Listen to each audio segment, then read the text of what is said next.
大家好，又嚟到暖暖的心嘅時間。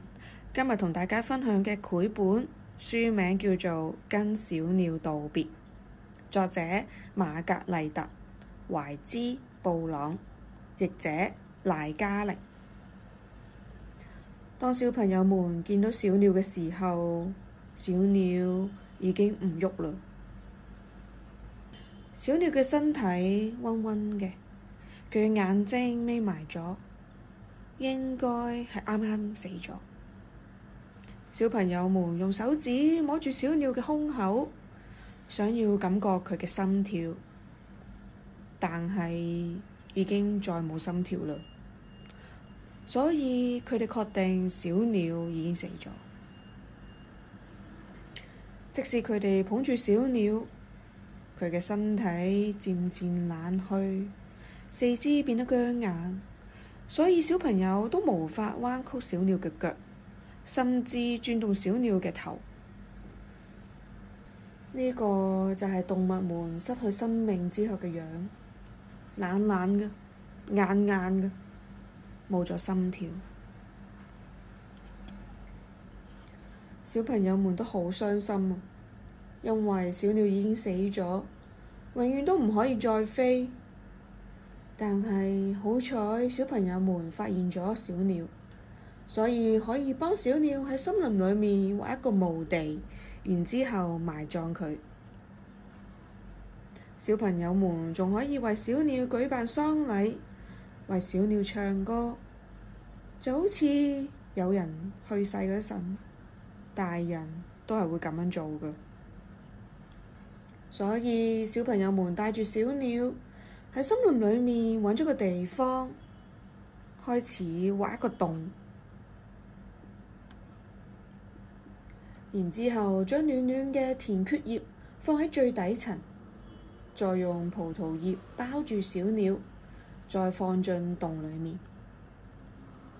上面仲覆蓋咗更多嘅蕨葉，小小嘅白色紫羅蘭，仲有好似星星咁樣嘅黃色小花。然之後，小朋友為小鳥唱咗一首歌：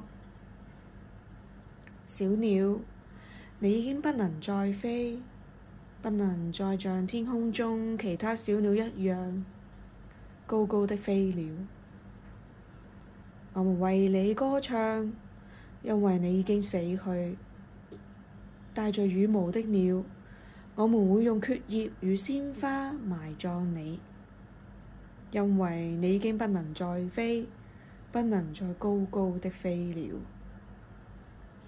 小朋友們都流住眼淚，因為佢哋唱得如此嘅優美，亦都因為蕨葉聞起嚟好甜美，亦都可能係因為小鳥死咗，佢哋一邊唱一邊再撒一啲土喺小鳥身上，接着放一啲葉子同埋花，最後喺土堆上放咗一粒灰色嘅石頭。石頭上面寫住：這裏有一隻鳥已經死咗。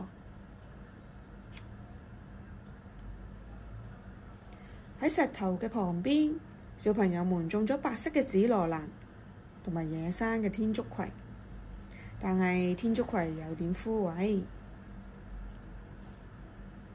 小朋友每日都記得去為呢一隻逝去嘅小鳥唱歌，亦都記得喺小鳥嘅墓前放一些鮮花。好啦，今日嘅故事就講到呢度。唔知道大家面對告別時，心裡面會有啲咩感受呢？告別雖然難過，縱使我哋已經無法再相見，但思念係唔需要永遠流淚㗎。我哋下星期暖暖的心時間再見。